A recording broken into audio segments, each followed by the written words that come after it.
Once again, Taylor Swift is taking on streaming music. Her opponent this time, Apple. Swift pulled her latest album for the company's new streaming service when they weren't going to pay royalties during a trial period. Apple backed down, and as News Channel 5's Chris Cannon shows us, the folks on Music Row couldn't be happier. Red, yellow, black, and white, we're all right. It's all part of a process. We got love in the world. For Rachel Hutchinson and Devin Cox, songwriting can be a very long process. For Rachel and I, we put in a lot of work on every song that we write, and some songs, it might take us a year to write a song. For the most part, getting their due for the music songwriters make isn't easy.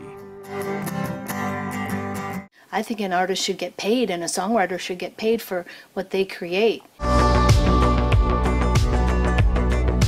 Superstar Taylor Swift took a stance on compensation questions Sunday when she took on Apple. Yay, Taylor Swift. That's awesome.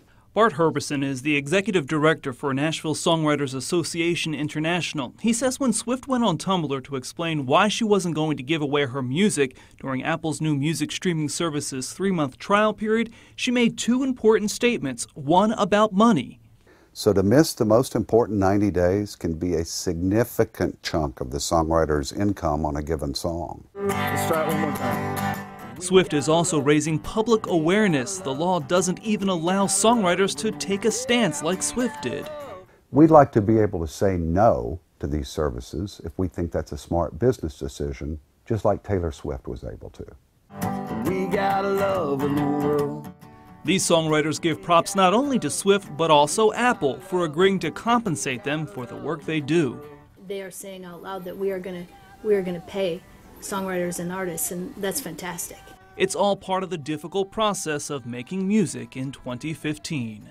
Apple's new music streaming service is set to go online on June 30th and will be $10 a month for millions of songs. And as of right now, it looks like songs from Taylor Swift's 1989 album will be right there with all the rest.